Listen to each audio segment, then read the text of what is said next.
En ce qui concerne l'agrégation de la couverture au niveau de Clover, plusieurs questions, mais il y en a au moins deux. La première, c'est vous avez parlé d'utiliser en fait ce mécanisme d'agrégation et de génération spécifique d'artefacts Clover dans les tests fonctionnels. Je vous pose la question de la pertinence d'utiliser un mécanisme de couverture de code dans les tests fonctionnels.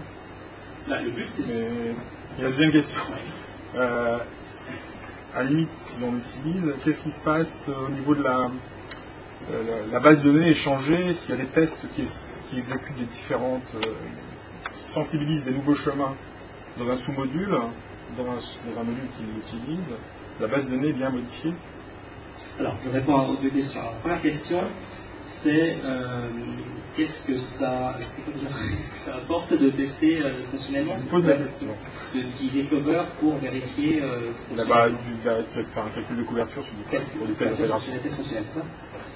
Ce que ça apporte, c'est qu'il y a un certain nombre de tests. Quand vous avez des tests unitaires, ça va, vous allez pouvoir gérer la couverture. Mais quand vous avez vos tests fonctionnels, ce sont des tests qui s'exécutent quand l'application est démarrée.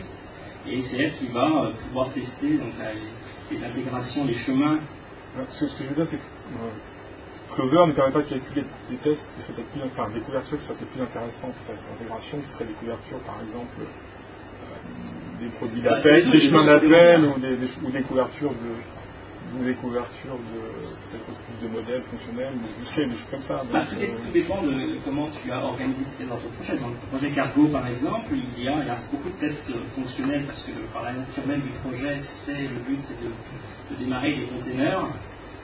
Donc sa mission à Cargo, donc du coup il va falloir tester que les conteneurs démarrent bien, etc. Donc on a un grand pourcentage de tests fonctionnels. Si je ne les inclus pas dans ma couverture de test, je vais peut-être arriver à 20-30% de couverture de test parce que j'ai pas tous les tests pour les tests uniques, j'ai pas plus 100% de tests unitaires pour full code.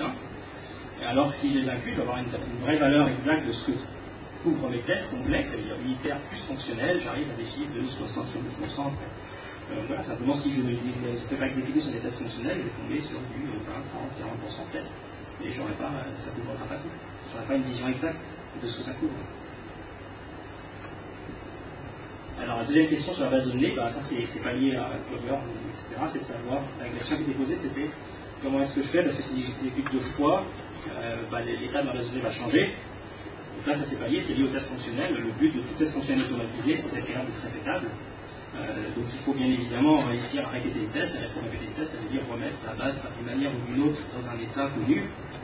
C'est pas ça? Non, c'est dans le même build. Lorsque je construis plusieurs sous-modules et que j'ai une dépendance, j'ai mon graphe de dépendance, lorsque je construis le sous-module, je génère une base de données Clover avec des informations claires. Ah, la base de données Clover. Oui, la base de données Clover, précisément.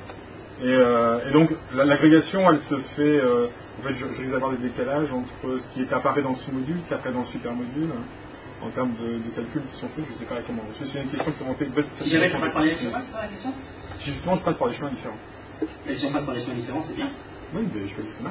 Mais donc ça va bien apparaître au niveau du super-module. Ah, tout à fait. Et ça n'apparaîtra pas au niveau des sous-modules, par contre. Le sous-module, on ne verra que ce qui est testé par le sous-module. L'impact reste local au niveau des. Voilà. Pour moi, ce qui me paraît intéressant, c'est de regarder le rapport général.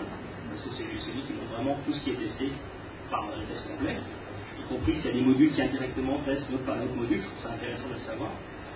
Et puis surtout de focuser sur les parties qui ne sont pas testées, par exemple. Mais on peut aller voir. Ouais, une dernière. Et tu réponds rapidement. Juste deux petites questions. Est-ce que la couverture des lignes, c'est en test unitaire et en test fonctionnel, c'est les chevauchés? C'est-à-dire une ligne qui converge par un test unitaire, par un test fonctionnel déjà? Oui, bien sûr. En fait, si on regarde un rapport, on regarde n'importe quoi, si on regarde, on va voir de toute façon, mais on voit là par exemple que cette ligne-là, elle est appelée 10 fois. Oui, mais 10 fois par test unitaire et des tests fonctionnels? Oui, je ne sais pas. On ne peut pas séparer la couverture des tests fonctionnels et la couverture. Bien sûr, tu peux avoir des bases de données différentes si tu as envie. Et là, l'intérêt, c'est de savoir de manière globale qu'est-ce que je trouve, parce qu'à la rigueur, je il faut un petit peu savoir qui le fait, parce que moi c'est testé, je suis pas content. Bon, après, il faut vérifier que la qualité des tests, c'est pas autre chose. Mais... Juste une petite question, est-ce qu'on a un rapport de couverture des tests, pas des couvertures des lignes de code? C'est-à-dire quelle partie est bien couverte en test, quels sont les use cases qui sont bien couverts, etc. C'est ça en fait. Ça reste par package. C'est par package, c'est par module. D'accord. Donc, un module, normalement, c'est des instances fonctionnelles, par exemple.